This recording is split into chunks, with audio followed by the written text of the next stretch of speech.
Edhe këtu ishte një mur i madh rrethues, gati 2 metra i lartë, kishte një lartësi. Brenda murit ishin shtëpitë e këtyre, që u kthyen në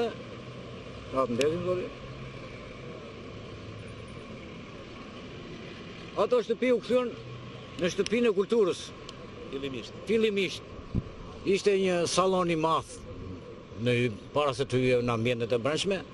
Brenda ishte një korridor shumë i bukur, me pllaka shumë të mira, me dyer kristali. Kishin, sa futeshe në krahun e djathtë ishte një sallon i madh, me një pasqyrë prej kristali, aty me ca koltuqe që ishin sekuestruara nga familje Brionasit. Ballë për ballë ishte një dhomë e vogël që ishte shkruar drejtoria, edhe drejtori i parë, sa mbaj mend unë, ka qenë Didin Drizdari. Masandaj vinin 3 ambientet të tjera, ishte në krahun e majt, ishte një paradhom, si formë salloni dhe ai, ishte edhe një dhomë tjetër, sallon më i madh. Aty organizoheshin mbrëmje godë. Por duhet të them që kjo shtëpi kulturës ishte në krahun e djathtë, sa futeshe brenda. Në krahun e majt ishin ndërtesa të tjera. U bë dhe kopshti i shkollave, Jo, mos u ngatro me kopshin. Ajo njëra u bë dega e misisë Shqipëri Bashkimi Sovjetik, që mbaj mend kryetar ka qenë Thomajano, më vonë u ishte, kryetar në fillim ka qenë Miti Sota. Erdhi Thomajano, më pastaj ishte Teli Nase. Një pjesë aty ishte garderobi i shtëpisë kulturës, pjesa tjetër ishte një sallon i madh.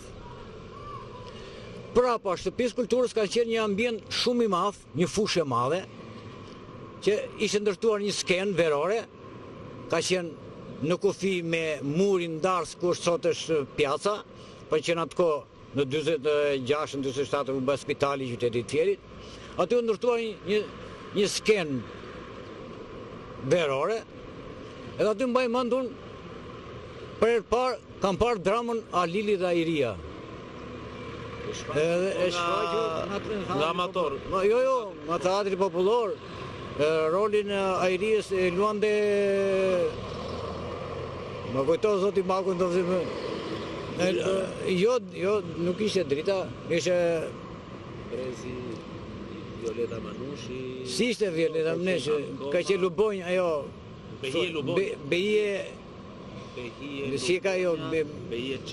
Behije Qela, brava i lirë, ka qenë Behije, ajo e luante rolin e Airijës, një dramë e bushme, që na përqeu të gjithë, u duar trakit. Që mbetet përsëri me vlera. Në fondin e artë, dramaturgjison. Urbanizimi, ajo që quhet ekologji urbane, ndikimi njeriu dhe mjedisit në ambientin urban. Dikur këtu ishte një sallë ku vieshin shfaqje, më vonë këtu u ndërtua hotel. Më vonë ndërtua hotel turizmi. Hotel turizmi që quhet emri Apollonia dhe ju abuzua shumë emri Apollonia. Në këtë skenë të vogël që thashë që përshkrua pak më para, jo vetëm që shluhet Alili dhe Airia, po këtu ka ardhur Asambli Berioska. Në 58-ën Asambli vine nga Amerika, kishte qenë në Amerikë, kishte dhënë shfaqje në Tiranë, në Vlorë dhe u kthye në Fier. Fatkeqësisht unë nuk e pash, se e pritëm deri në orën 12 ata që ishim me buqeta me lule. Ai u vonua, na shpërndan, na thanë do vini në orën 2, unë vata në shtëpi, u sëmura, edhe nuk e që kisha dëshirë ta shikoja atë shfaqje kur ma treguan, unë rash mend e kokës. Në këtë kam parë dramën Toka Jon me Loro Kovacin, një dramë me sukses, por kanë ardhur dhe artistat lirik. Unë mbaj mend kam vënë afishimet, kam qenë me Nislakon, Djeri Nislakon, me vllain tim Vasillaçin, kemi vënë afishimet që këndonin artistat lirik si Zini Berati, Kristaq Antoniu, Zini Berati, Hysén Pelingu, Maria Kraja, domethënë që ishte neve veshi qytetarëve tanë nuk ishte mësuar me atë lloj muzike, po megjithatë ata dhanë një shfaqje shumë të suksesshme dhe u pëlqye nga qytetarët e Fierit. Atëherë më lejoni që të them dhe unë 2 mbresa, se kemi pika të tjera. Këtu pikërisht te kjo sallë ka ardhur një opereta Agimi e Kristokonos, e cila është shpritur me një ngazëllim nga telespektatorët, mbasi nuk ishin parë akoma në skenë gjinit kaq të dashurë si opera dhe opereta. Sa vlerësoj arti skenik i disa zhanreve në vitet 50 në Fier dhe një indiferentizëm i jashtëzakonshëm i qytetarit fierak ndaj shfaqjeve të sotme të teatrore.